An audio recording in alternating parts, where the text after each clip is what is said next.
మంచిర్యాల జిల్లా చెన్నూరు మండలంలోని లంబాడిపల్లె గ్రామంలో ఉమ్మడి ఆదిలాబాద్ జిల్లా వాలీబాల్ పోటీలు ముగిశాయి. లంబాడిపల్లె గ్రామంలో మాజీ ఎమ్మెల్సీ సుల్తాన్ అహ్మద్ జ్ఞాపకార్థం వాలీబాల్ పోటీలు 2 రోజుల పాటు సాగాయి. ఉమ్మడి జిల్లా వ్యాప్తంగా పోటీల్లో 18 జట్లు పాల్గొన్నాయి. ఫైనల్లో గెలుపొందిన ఎసనవాయి జట్టుకి 15,000, ద్వితీయ బహుమతి లంబాడిపల్లె 10,000 జుల్ఫికార్ అందజేశారు. పోటీల నిర్వహణలో పిఈటి రామయ్య, సఫ్తర్ ఖాన్ తదితరులు పాల్గొన్నారు.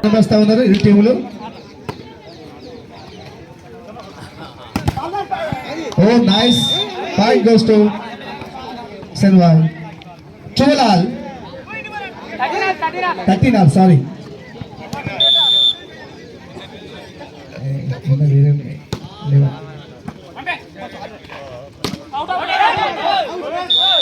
Point goes to Senwai. 13-13. 1 point more. Then Lambaɗipalli.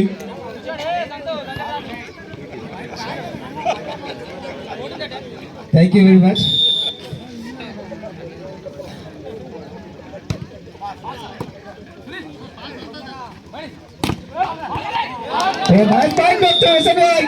అటువంటి వారిని మనకు స్పోర్ట్స్కు ఎంకరేజ్మెంట్ చేస్తారు. వారికి రియల్లీ సార్ ఈ యొక్క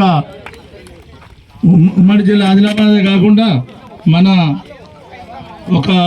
నాకు కోరిక ఉంది sir, invitation volleyball tournament Mohammed Sultan Ahmed గారి పేరు మీద పెట్టాలని. దానికి మీరు అనుమతి ఇస్తే నేను దానికి ప్లాన్ వేస్తాను sir. I'm very happy. Thank you very much. మీకు కొన్ని రోజులలో ఇన్విటేషన్ టోర్నమెంట్ మన చెన్నూరులో నిర్వహిస్తాం. వారు అనుమతి ఇచ్చారు. Very happy sir. Thank you very much. మీరు